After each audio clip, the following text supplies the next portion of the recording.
আসসালামু আলাইকুম। আমার প্রাণের আপুরা ভাইয়ারা, আপনারা সবাই কেমন আছেন? আশা করি আল্লাহর অশেষ রহমতে ভালো আছেন।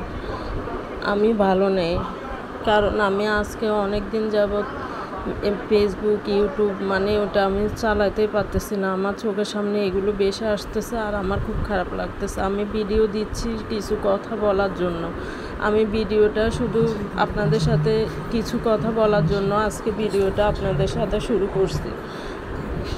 কয়েকটা প্রশ্নের জবাব কে দিবে, এই এটাই আমার মাথায় ঘুরপাক খেলতেছে শুধু। আজকে যার সন্তান গেছে সে বুঝতেছে তার সন্তান হারানো কত ব্যথা, তাও তার সন্তানটাকেও সে পাচ্ছে না কবরটা দিতে। এর চেয়ে কত আমার টুনিটা ওর বাচ্চাগুলোকে একটু চোখের আড়াল করলে কি অবস্থা করে, ও ম্যাও ম্যাও করে খুঁজে বের করে তারপর আদর দেওয়া শুরু করে। তো এটাই আমার ভাল লাগে না, কোনো কিছুই ভাল লাগে না, কোনো কাজে মন বসতেছে না। কেন ভাল লাগে না তাও জানি না। আমি কারণটা প্রায় খুঁজি, কিছু পাই না। শুধু আফসোস লাগে, মনে হয় ভেতরে কিছু একটা আমাকে যন্ত্রণা দিচ্ছে। কিছু ব্যথা ছেড়ে ফেলানোও যায় না, কিছু দুঃখ কাউকে বলাও যায় না। হ্যাঁ, আমার সন্তানরা সুস্থভাবে ফিরে আসছে, আমার দেওরের সন্তান সুস্থভাবে ফিরে আসছে, কিন্তু আজ যে সন্তানরা জ্বলসে পুড়ে কিভাবে যে মারা গেছে, ওটা শুধু আমি এখনো নমাজ পড়তে গেলে ওটা চোখে ভাসে আর আমার কান্না আসে।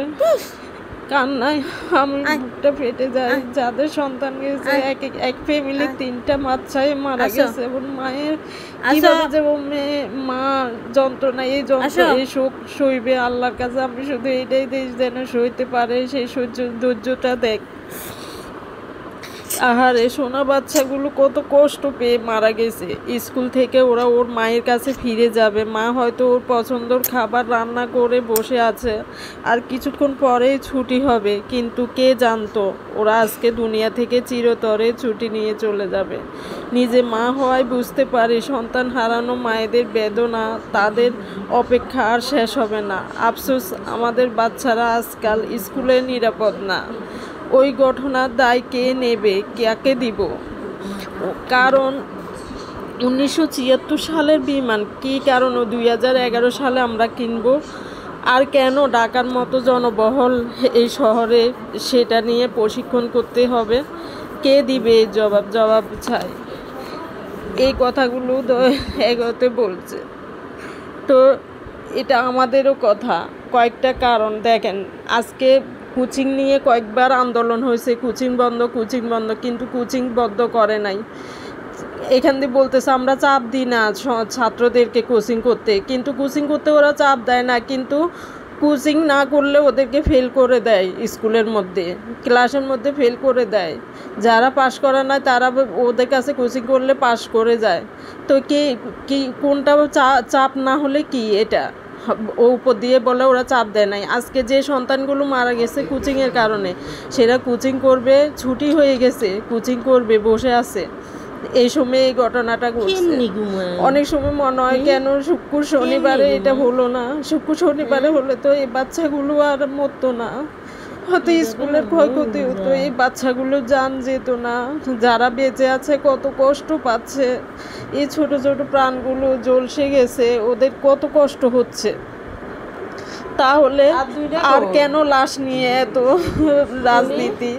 এই লাশ নিয়ে রাজনীতি বন্ধ করতে পারে না? কোনো অভিভাবক তো চাইতেছে না ওদের কাছে যে আমরা টাকা পয়সা চাই, আমাদের ক্ষতিপূরণ দেখ, সেটা চাইতেছে না। ওরা চাইতেছে ওদের সন্তানটাকে ওদের বুকে ফিরিয়ে দেখ, ওরা লাশটা অন্তত নিয়ে কবর দিয়ে ওটা চোখের পানি, ওটা দেখে দেখে চোখে পানি ফেলতে পারবে, এটাই চাইতেছে ওরা। তাহলে কেন এই দেশে এরকম হয়? কোনো দেশে তো এরকম হয় না যে সে গদিতে বসে সে এরকম হয়ে যায়, যে সরকারে আসুক না সে একই রকম ব্যবহার, একই রকম সব কিছু। কেন এই সব, কেন এই নীতি? তার মধ্যে এক রিক্সা চালক 5 মিনিটের দূরত্ব 100 টাকা ভাড়া নিছে, তারপরে সিএনজি আলারা 10 মিনিটের দূরত্বে 1000 টাকা ভাড়া নিছে। পানি, যে পানি জীবন বাঁচায়, কেন মাইলস্টোনের মালিক কি স্যাররা কি পারতো না ওরা পানি অর্ডার দিয়ে, বা সরকারের কোনো হতো পানি সাপ্লাই দিয়ে সাহায্য করতে পারতো ওরা। তারপরে জরুরি বিভাগে গাড়ি দিয়েও তো সাহায্য করতে পারতো এই মানুষদেরকে। কেন এইভাবে হয়েছে? অনেক মানে সরকারেরও অনেক কিছু ভুল হয়েছে, স্কুলেরও কর্তৃপক্ষের অনেক ভুল হয়েছে, কারণ ওরাও অনেক পদক্ষেপ নিতে পারতো তাৎক্ষণিকভাবে। আমি জানি না, আমি ওখানে যেতে চাই না, আমার মেয়ে যেতে বলছিল, আমি যাই নাই। আমি জেলে আমি সহ্য করতে পারতাম না, এজন্য আমি যাই নাই, আমি দেখতে যাই নাই।